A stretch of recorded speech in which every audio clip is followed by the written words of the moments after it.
Bismillahirrahmanirrahim. Assalamualaikum warahmatullahi wabarakatuh. Pemirsa yang dirahmati Allah, marilah kita simak ceramah dari Gus Bah dengan tema obat kegelisahan hati. Sebelumnya marilah kita bersolawat terlebih dahulu. Allahumma sholli ala sayyidina Muhammad wa ala ali sayyidina Muhammad. Selamat menyaksikan. Keseharian Anda ini sudah Islami. Saat Anda tidak bisa melakukan apa saja. Saya sering ada jenazah, biasanya kalau tetangga meninggal saya sering disuruh ngelepas. Saya bilang orang ini baik karena sering lamun di rumah, sering nganggur di rumah. Ditanya sama anaknya, kenapa Gus nganggur baik? Ya kalau dia nganggur artinya juga nggak berbuat sesuatu yang maksiat kan? Ya kan, orang nganggur di rumahnya ya tidak bunuh orang, tidak maling, tidak korupsi, ya namanya nganggur di rumah. Lah cuma istri cara pandang nganggur nggak menghasilkan uang gitu, tapi juga nggak menghasilkan kriminal kan?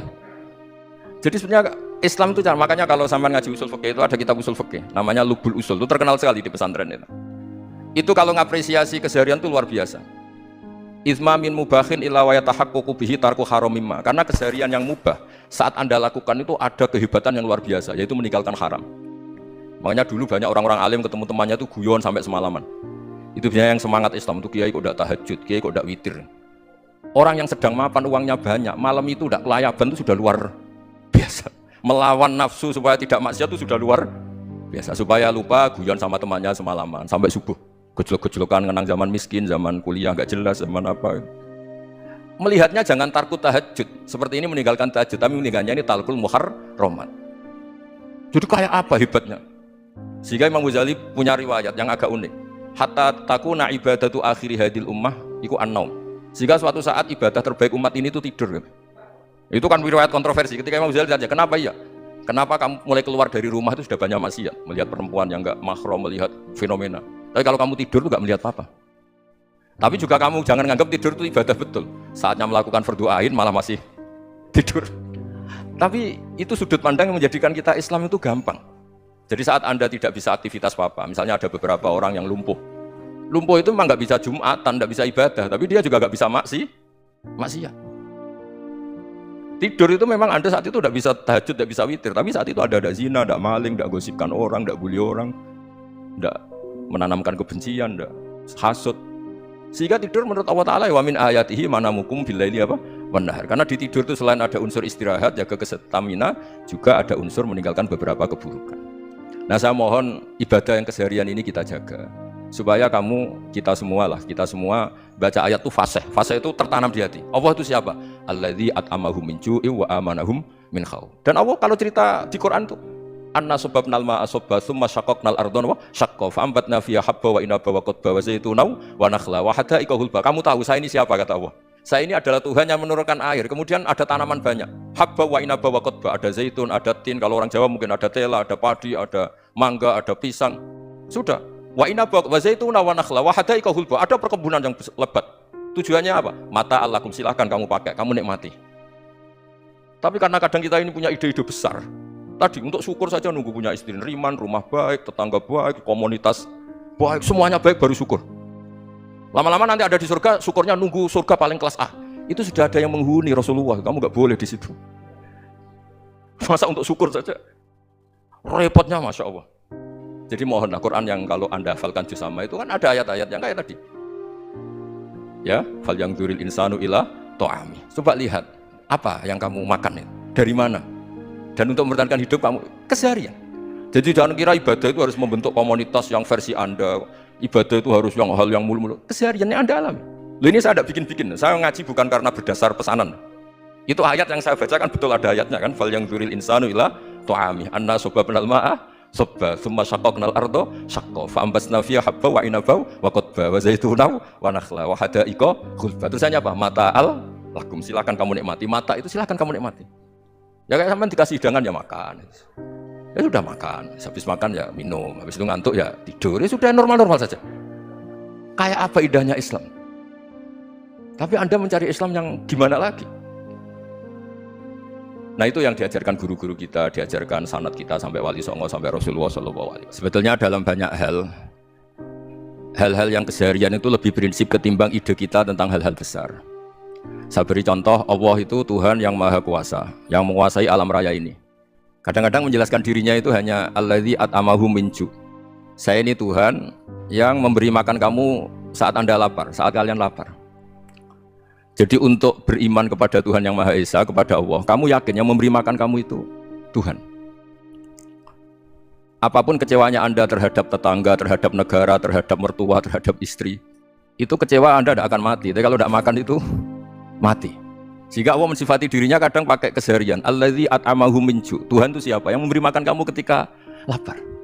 Tapi kamu untuk syukur itu nunggu punya istri cantik, neriman, gampang diatur, membolehkan poligami. Terus 4 istri itu neriman semua, loyal semua. Itu sombong betul. Mau syukur saja kok repotnya seperti itu. Jadi mau syukur ya ada makanan dimakan. Itu kalau ngantuk ya tidur. Ayatnya wa min ayatihi manamukum bilaili wan nahar. Maksud ayat Allah itu tidur. Nah keangkuhan-keangkuhan ini yang menjadikan kita itu jadi repot hidup. Wong untuk syukur kok nunggu tadi. Mertua baik, tetangga baik, istri baik. Apa saja di sekelilingnya harus baik. Nah keinginan berlebihan ini menjadikan kita lupa ada hal-hal yang paling kita butuhkan, yaitu oksigen. Kita boleh nempat di buminya Allah. Alladzi ja'ala lakumul ardo firasya. Bumi kamu tempati enak. Coba kalau gempa. Apa artinya istri 4 cantik semua kalau pas digoyang apa? Gempa. Apa artinya kamu jabat? Entah apa saja jabatannya. Kalau bumi likuifaksi, habis kamu. Kiai meskipun dai kondang umatnya jutaan, kalau likuifaksi di panggung hancur. Tapi nikmat-nikmat yang disebut Allah seperti kaji keseharian. Alladzi ja'ala lakumul ardo mahda. Allah itu yang menjadikan bumi dalulan yang mudah diinjak. Famshu fi mana biya, silahkan pakai jalan-jalan. Jadi saya termasuk benar-benar kiai Jawa.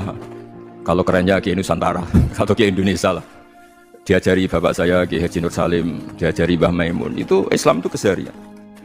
Karena ketika Anda memilih hal-hal yang serius, itu tujuan utamanya nyari ridhonya Allah. Dan ridhonya Allah bisa kamu dapatkan sesuatu yang pasti benar.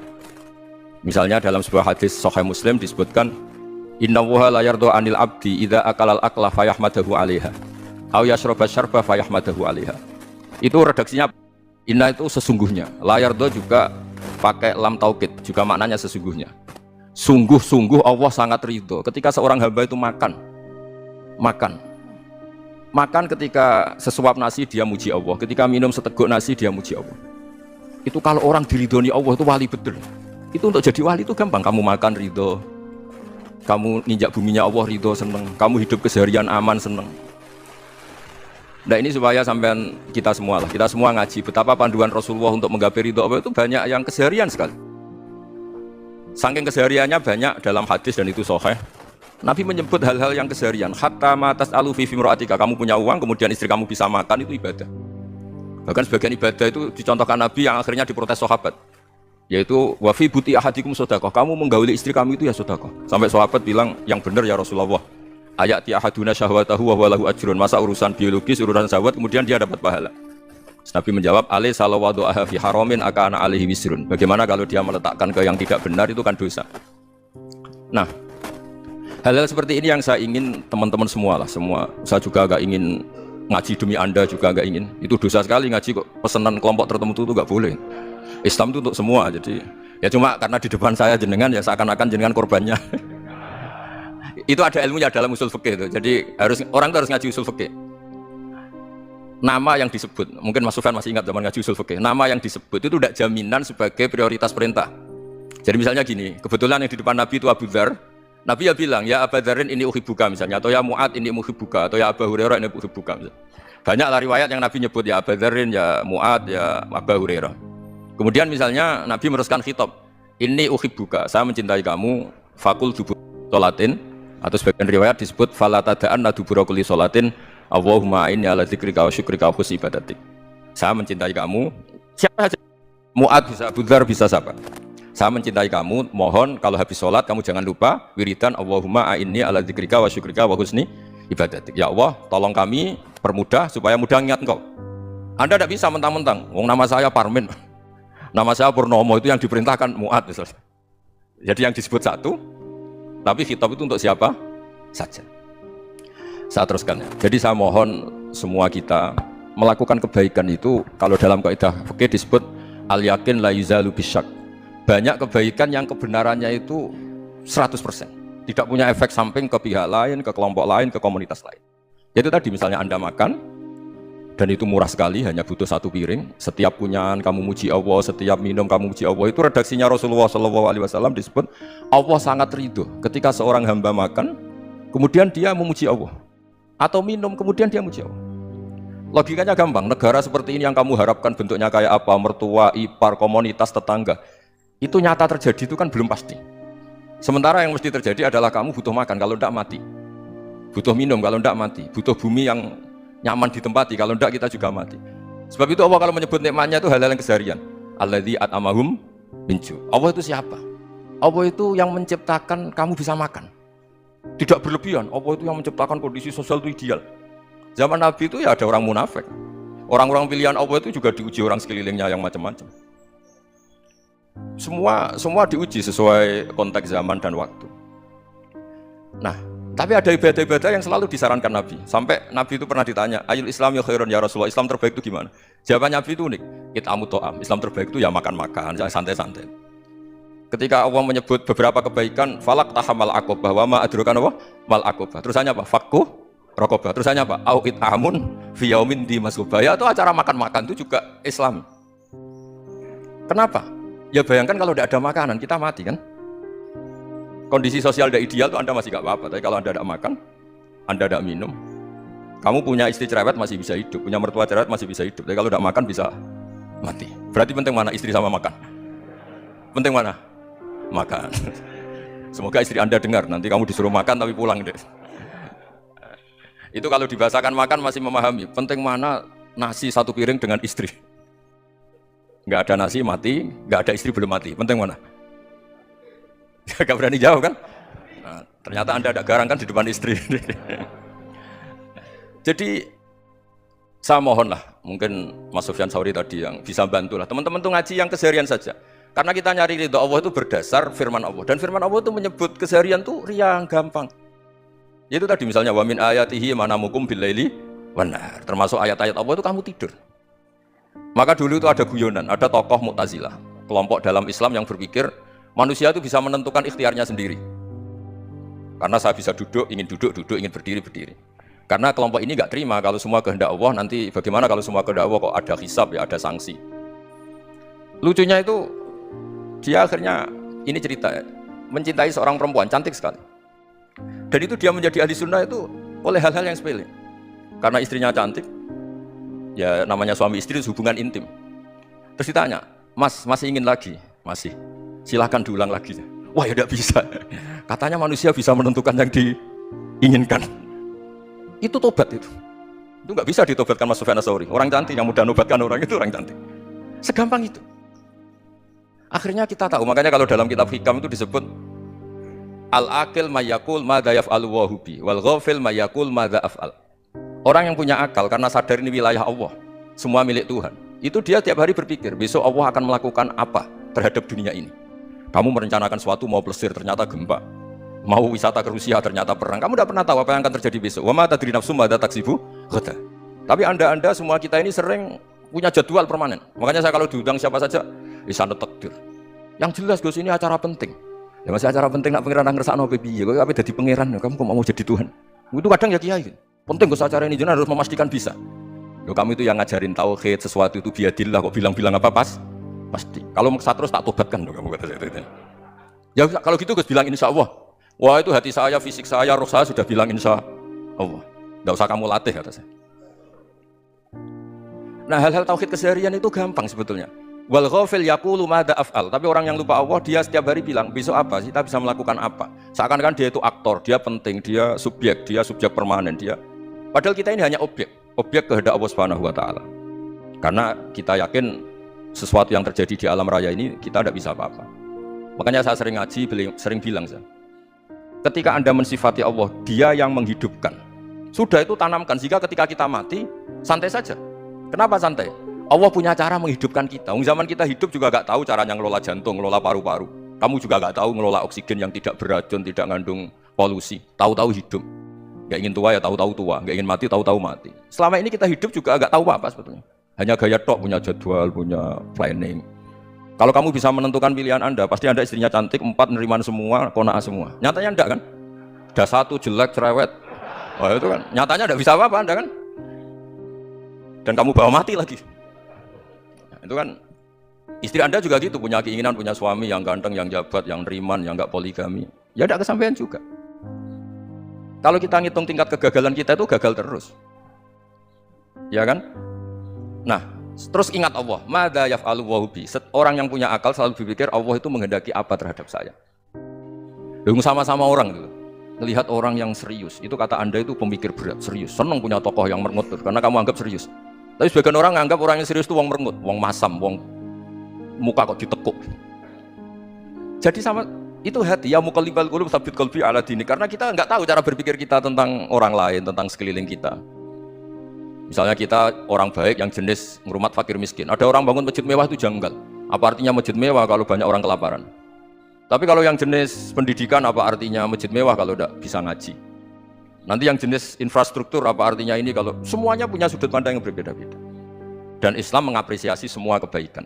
Tapi katakan semua kebaikan itu adalah kehendak Allah Subhanahu wa taala. Karena apapun baik Anda itu pakai fasilitas yang diberikan oleh Allah Subhanahu wa taala. Sehingga ini yang disebut kulillah sumadarhum fi khawdihim yal'abun. Bahwa pada akhirnya ada jihad, ada perang. Itu dulu memang perang, bukan membunuh. Beda. Dulu kita dijajah Belanda ya perang, dan itu normal karena kita dijajah. Jadi ketika orang lain ingin baik sama kita, wa in ahadum minal musyrikin astajaruka ya fajirhu hatta yasma'a kalam Allah. Kalau mereka ingin baik ya kita baik.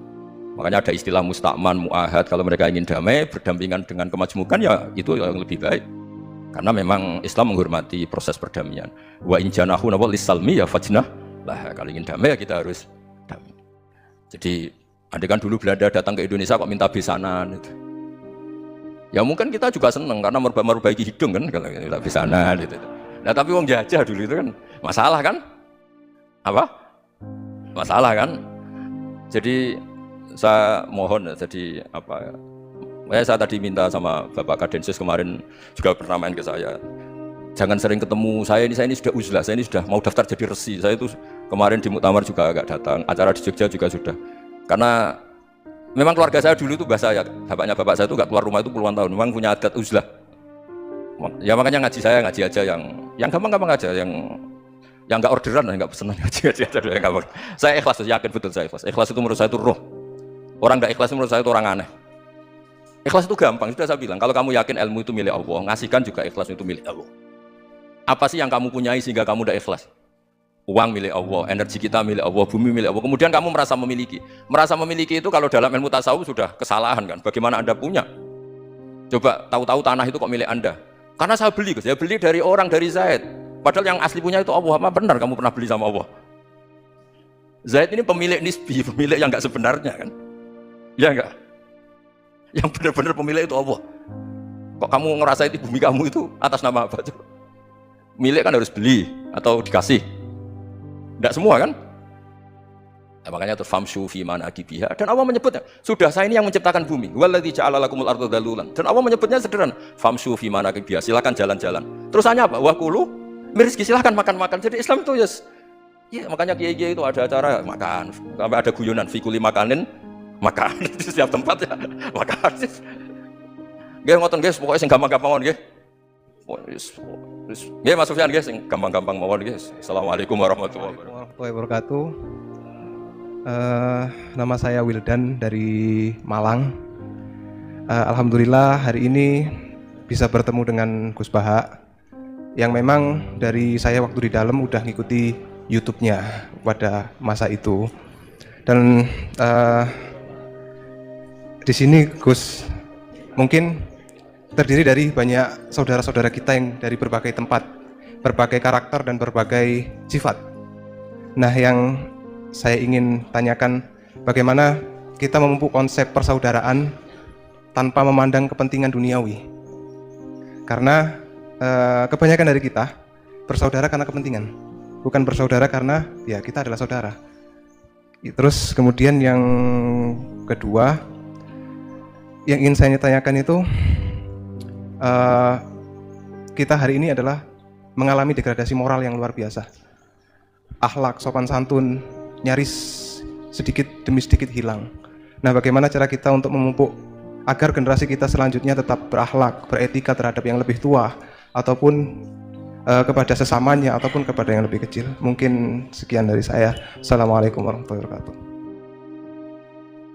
yang saya hormati Bapak-bapak yang ada di depan, terutama Pak Kiai Gus Baha. Perkenalkan, nama saya Imran, asal dari Poso, Sulawesi Tengah. Alhamdulillah pada kesempatan hari ini kita diberikan nikmat oleh Allah untuk bisa bertemu dengan Bapak Kiai yang mungkin secara pribadi dan mewakili mungkin perasaan teman-teman semua di sini. Ada kerinduan, keinginan untuk berjumpa langsung dengan Kiai, dan alhamdulillah terlaksana dengan berkat intinya dari Allah Subhanahu wa taala melalui bapak-bapak kita dari Densus bisa memfasilitasi. Pak Kiai, yang pertanyaan saya, kita ini kan teman-teman ini bahasanya ex napiter, pernah masuk dalam kesalahan kebencian terhadap negara. Bahkan di antara kita ini ingin membentuk negara sendiri, ya kan? Apalagi kami yang dari Poso, terutama MIT, Mujahidin Indonesia Timur, itu pengen bentuk komunitas bahkan negara di Poso, gitu loh. Artinya ada kebencian-kebencian. Nah, bagaimana? Karena kami dulunya punya doktrin negara ini negara yang togut, gitu loh. Negara kafir yang wajib untuk kita perangi, kita musuhi, dan orang-orang yang berkembang kita, pokoknya kita basmilah sampai tegak negara ini, negara Islam versi kami saat itu. Nah, mungkin ada pesan atau ujangan nasihat untuk kami ini untuk semakin kuat, ataupun ada kisah-kisah ataupun ayat-ayat yang menjelaskan bagaimana kita itu harus sungguh-sungguh mencintai negara kita yang kita cintai ini. Kemudian yang kedua, Pak Kiai, terkait masalah ihsan. Ini seperti apa? Karena mahwal Islam, mahwal iman. Nah, ihsan ini kita mungkin yang belum terlalu kami pahami. Apa itu ihsan yang kata Nabi, anta abdullaha ka'annaka tarahu fa illam takun tarahu fa innahu yarak. Mungkin ada penjelasannya, Pak Kiai, Gus. Mungkin hanya ini yang dapat saya sampaikan. Assalamualaikum warahmatullahi wabarakatuh. Ya, makanya tadi saya bilang bernegara itu pakai hadis. Misalnya Nabi pernah ngendikan, kamu itu punya 3 tetangga, yang satu punya 3 hak, yaitu dia tetangga kamu, dia seagama kamu, dia sesaudara kamu. Jadi ada 3 hubungan, seagama, sesaudara, dan jadi apa? Dia tetangga kamu, dia seagama dengan kamu, dia masih kerabat kamu. Terus ada tetangga yang punya 2 hak, yaitu dia tetanggamu, seagama dengan kamu, tapi tidak sekeluarga dengan kamu. Terus ada tetangga yang punya 1 hak, dia ada keluarga kamu, dia ada seagama dengan kamu, tapi tetap punya hak karena itu tetangga kamu. Dan itu kata Nabi, semuanya berhak kamu baikin, karena ada hakul jar. Makanya dulu doa ada bil kubri itu ceritanya sederhana. Ada seorang perempuan Yahudiyah, sowan Sayyidah Aisyah. Kalau sowan ya dikasih uang sama Sayyidah Aisyah. Padahal Yahudiyah. Ketika dikasih uang, terus si Yahudiyah tadi, semoga engkau diselamatkan dari siksa kubur. Zaman itu Sayyidah Aisyah belum dengar hadis tentang siksa kubur. Setelah Rasulullah datang, saya tadi diminta didoain, enggak saya terima karena saya enggak percaya. Terus Nabi ngendikan itu benar adanya siksa kubur. Ketika komunitas Yahudi di Madinah itu puasa Asyura, Nabi coba tanyakan mereka, kenapa puasa Asyura? Padahal orang Yahudi. Oh, terus setelah ditanya, yaumun najjawahu fi Musa, itu hari di mana Allah menyelamatkan Nabi Musa, kata orang Yahudi. Terus kata Rasulullah, nahnu ahaqqu bi Musa, saya juga berhak menghormati Musa. Kemudian Nabi puasa. Suatu saat lagi ada orang Yahudi datang, ya Rasulullah, ya Muhammad, manggilnya ya Abul Qasim, karena orang Yahudi, ya Abul Qasim, nanti nasib langit bumi ini di mana? Manusia yang sudah mati-mati di mana ketika bumi dihancurkan? Mayat-mayat yang sudah di kuburan di mana? Terus orang Yahudi tadi bilang, innallaha wadu'a samawati ala dzih wal ardina ala dzih. Soalnya Allah itu bisa saja mengelola langit bumi yang sudah hancur gini-gini. Nabi itu tertawa-tawa. Dalam sebuah riwayat disebut hatta badat nawajidu, tertawanya Nabi itu lepas sampai giginya kelihatan. Kata rawinya tasdiqan liqaulil khabri, karena Nabi membenarkan orang Yahudi tadi. Jadi intinya dalam banyak hal itu ya dicari kesamaan. Makanya kalau interaksi dengan kelompok lain, kata Nabi, la tusaddiquhum wa la tukadzibuhum. Kamu jangan mengiyakan, juga jangan menolak. Kamu tolak jangan-jangan pas yang sama dengan ajaran kita. Kamu benarkan jangan-jangan yang tidak sama. Ya sudah, kalau nggak sependapat ya jangan ngambil sikap. Nah, itu juga yang dipraktikkan Rasulullah SAW. Nabi yaqumu lailatan yuraddidu hadil ayat. Nabi pernah sholat 1 rakaat hanya ngulang 1 ayat. Itu aja gak selesai. Yaitu ngulang-ngulang ayat, fa'aqulu kama qalal abdus sholeh in tu'adzibhum fa innahum ibaduk wa in taghfir lahum fa innaka antal azizul hakim. Pun Gusti kula nyerah. Semua ini hamba jenengan, monggo jenengan napakno sing duwe jenengan. Intinya itu ini wilayah jenengan, ndak wilayah saya. Nah, kadang-kadang kita sebagai manusia itu cuma seakan-akan itu wilayah kita. Kita nyiksa terserah kita, mengampuni ya terserah kita. Padahal tidak milik kita. Dunia ini milik Allah Subhanahu wa taala. Makanya yang terakhir saya ijazahkan ijazah bapak. Bapak saya itu orang hafal Quran, alim tapi lucu, senengannya guyon. Kalau ngajarkan saya tauhid, tasawuf itu gampang. Hak, kamu punya tetangga, punya Innova. Terus kamu berpikir, kamu miskin berpikir, itu pajaknya aja berapa? Kalau apa itu bannya sudah halus, itu gantinya kayak apa? Kalau rusak kayak apa? Terus kata bapak, ngurang melok duwe kok mikir, udah ikut punya kok mikir. Terus coba kamu nggak ikut punya Alphard. Terus saya mikir, wah itu pajaknya berapa Pak Martinus, bisa dipakai beli motor kan? Pajaknya apa? Alphard. Oh nggak ikut punya kok. Nah, dunia itu rawekmu, mau pikir lah, apa sing duwe. Maksudnya itu, dunia itu milik Allah, apa kamu pikir itu milik yang punya gitu. Nah, itu yang dimaksud dalam ilmu tasawuf, da'it tadbir fama qoma bi ghairuk la tutimbihi nafsak. Sudah kamu tidak usah ikut campur, itu wilayahnya Allah gitu, karena wong nggak ikut punya kok ikut mikir. Anda benci orang, benci sekali karena dia tauhid misalnya. Jangan-jangan Allah punya rencana memberi hidayah dia. Atau Allah punya rencana dari dia keluar orang-orang Islam yang soleh. Makanya ketika Malakul Jibal, ya Rasulullah saya disuruh Allah, terserah engkau, in syi'ta an udbiko alaihim al-akhshaben. Kalau engkau mau orang-orang yang mendustakan kamu saya hancurkan. Apa jawabannya Nabi? Lah, jangan. Bal arju ayyukhrijawah min aslabihim ma ya'budullaha wa la yusyriku bihi syai'an, itu di Bukhari. Enggak, bisa saja sekarang dia kafir, anak turunnya jadi Islam. Dan betul. Abu Jahal punya anak Ikrimah, Abu Lahab punya anak Darrah. Walid itu musuh besarnya Nabi, punya anak Khalid. Ya sudahlah, kita selalu berharap bahwa ini wilayahnya Allah. Sudah, kita berharap agama ini bagi yang selalu punya harapan. Dimangkana yarjuwah, orang yang selalu punya harapan. Kita berharap tambah hari tambah baik, tambah damai, tambah kondusif, tambah segalanya baik. Dan saya seperti ini juga ingin ikhlas dan akan selalu ikhlas. Ya saya sering bilang kalau pejabat mau sini itu sering tak ngel-ngel. Saya ini sudah ingin Indonesia itu baik itu tanpa diminta. Kalau diminta itu malah seakan-akan saya belum melakukan. Kan? Sudah saya lakukan kok baru diminta. Karena ini wilayah kita semua, artinya ingin baik itu keinginan kita semua. Status kita. Kata Said Zabidi dalam kitab Ithaf, keinginan baik itu syakhsiyatuk wa hakikatuk.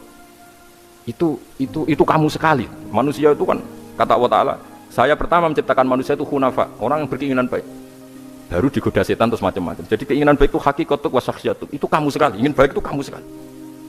Itu status kamu katanya. Makanya orang preman kayak apa, mabuk kayak apa, ada orang kecelakaan, pikiran pertama itu nolong. Itu yang normal. Soal ada kasus, pikiran pertama ngambil HP-nya itu 0,0%. Dari pikiran pertama mesti nolong itu, karena itu syakhsiyatuk wa hakikat. Saya pernah ketemu orang yang pakaiannya itu enggak, mungkin kalau orang syariat bilang enggak syar'i lah, pakai pakaian yang tidak syar'i. Tapi dia muslimah, dia ke masjid. Saya ditanya sama seseorang, Gus kok sama orang gitu mau bertemu gitu. Karena saya bilang kenapa? Dia pakaiannya enggak islami gitu. Oke, dia tidak pakaian Islam itu nyata, tapi dia ke masjid itu Islami, tetap sholat itu Islami. Ketika dia ingin sholat dan tetap sholatnya pakai takbir, pakai rukuk, pakai sujud itu Islami. Wong setelah di masjid ya pakai mukena, pakai. Kalau sama-sama nyata, Anda kan boleh ngingat sama-sama yang fakta. Dia punya kesalahan dalam berpakaian, dia punya kebenaran dalam sujud, dalam rukuk, dalam ibadah. Dan itu tradisi Quran. Quran ya cerita fa may ya'mal mithqala dzarratin khairan yarah wa may ya'mal mithqala dzarratin syarran yarah. Apa susahnya sih ingat dua-dua sisi itu? Sama bernegara atau bertetangga, kita bayangkan jangan bernegara dulu, terlalu luas, bertetangga saja ukuran. Karena nanti sama, bernegara sama bertetangga itu hadisnya sama. Kita di kampung itu ya ada masjid, dan orang-orang yang nggak sholat juga nyumbang masjid. Bahkan ada yang nyumbang masjid banyak terus tidak sholat, karena keramik saya sudah sholat katanya. Saya pernah ketemu orang model gitu itu ya ada. Jadi, tapi ada juga yang sholat terus tapi nggak pernah nyumbang masjid. Ya orang banyak. Intinya itu Allah itu punya tradisi, punya sunnatullah. Kebaikan ya dihitung, kejelekan juga dihitung.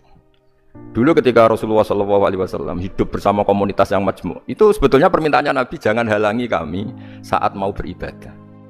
Dulu sampai perang karena mereka menghalangi. Sebenarnya problem mereka wa yasudduna an sabilillah, menghalangi. Sebenarnya kalau dulu saling toleransi ya nggak ada masalah. Artinya ketika Anda ingin sholat di Indonesia agak dihalangi, ingin pengajian agak dihalangi, sebenarnya ini nggak ada masalah. Ya, soal ada kebaikan, ada keburukan, ya mulai Nabi Adam sampai sekarang, sampai kiamat. Itu cara pandang. Jadi, cara pandang kita terhadap orang lain itu harus hal-hal yang nyata. Kalau kesalahan mereka nyata, kebaikan mereka juga nyata. Kenapa kita hanya ingat sisi yang jelek, tidak ingat sisi yang baik? Saya sering cerita ke santri-santri saya, setiap saya pengajian diundang orang di mana-mana itu saya mesti istighfar. Karena nggak ada pilihan. Saat saya datang ke pengajian di Sulawesi, misalnya saya tinggal ngaji di sini. Saat saya ngaji di sini, ninggal undangan yang di sana. Hidup itu udah banyak pilihan, meninggalkan kebaikan, melakukan kebaikan. Artinya gini, dalam kebaikan saja ada kebaikan yang ditinggalkan. Apalagi dalam kejelekan. Makanya di sini ada pepatah terkenal dalam ilmu tasawuf tuh. Wastighfaruna yahtaju ilal istighfar. Saat Anda baik saja butuh istighfar. Bapak saya kalau guyon gini, Mas Sofyan. Ada imam istiqomah jadi imam masjid sampai tua sampai batuk-batuk. Itu bagus istiqomah. Tapi itu masalah kata Bapak. Akhirnya enggak kaderisasi katanya. Itu istiqomah apa enggak mau diganti orang lain katanya. Ada kiai dai di mana-mana. Itu mesti orang muji, itu dai di mana-mana, laris gak pernah di rumah. Pondoknya pasti bubar itu karena ditinggal. Jadi kebaikan seperti ada orang sering sowan kiai. Wah itu malah lebih masalah lagi kan. Kadang kiainya pas istirahat, yang disalamkan template uang jatah susu anaknya. Hari itu waya tagihan malah lari sowan kiai. Dan harusnya di rumah ada fardhu ain tagihan listrik entah apa. Jadi makanya di hikam itu terkenal kata-kata manusia itu siapa? Manusia itu mangkanat mahasinuhu masawiyah fakih falatakunu masawihi masawiyah. Manusia itu orang ketika baik saja salah, apalagi pas salah. Coba saya misalnya pidato begini, di atas panggung saya orang alim pidato nasihati orang. Di saat yang sama seperti yang tanya Mas Wildan tadi, ada agak sopannya. Di situ ada mungkin orang yang lebih sepuh dibanding saya. Masa lebih muda kok di atas? Yang di bawah lebih tua. Ada agak sopannya. Mau nggak pidato disuruh, mau di atas disuruh. Nggak sopan sama yang. Tapi misalnya yang paling sepuh pidato nggak pernah ngaji kok pidato terus gimana? Artinya ketika kita baik saja ada salahnya, apalagi pas salah. Sebab itu ajaran Rasulullah itu suruh berdoa Rabbana dzolamna anfusana. Sebelum minta itu merasa ya Allah kita ini mendolimi diri kita sendiri. Karena dalam pilihan-pilihan itu pasti ada salahnya. Coba misalnya Anda bangun masjid habis 2 miliar, yang harusnya 1 miliar sudah jadi. Terus nanti suatu saat ketemu Allah ditanya, itu ada orang miskin, fakir miskin, yatim. Andai kan kamu sumbang 1 miliar itu sejahtera semua. Gara-gara kamu bangun masjid terlalu mewah. Ya tapi kadang-kadang orang kebaikannya itu orientasinya bangun masjid, gak tertarik nyumbang fakir. Saat itu cara berpikir gitu mau apa? Tapi kalau dia mau luhur manusia terbaik karena bangun masjid 2 miliar, coba diaudit secara kepentingan syar'i. Penting mana dengan ngasih makan fakir miskin? Penting mana dengan menikahkan janda misalnya? Penting mana dengan pendidikan? Apa artinya masjid mewah orang nggak tahu halal haram, nggak tahu najis, nggak tahu cara sesuci, nggak tahu cara adzan yang benar. Terus penting mana untuk beli kitab sama dipakai masjid? Apa artinya beli kitab apa tapi nggak makan? Penting mana makan sama beli kitab? Ada auditnya. Makanya manusia itu ketika baik pun disuruh istighfar, apalagi ketika salah. Nah dengan perasaan seperti itu kebencian pada orang lain luluh karena potensi baik pada orang lain ternyata tinggi dan potensi salah ke kita juga tinggi. Nah, dilatih gitu. Jadi di Ihya itu ada kitab tawadhu. Kitab tawadhu itu dilatih ketemu orang tua. Gua aksaru ibadatan, dia mesti ibadahnya lebih banyak karena lebih tua dibanding saya, pasti sholatnya lebih lama dibanding saya.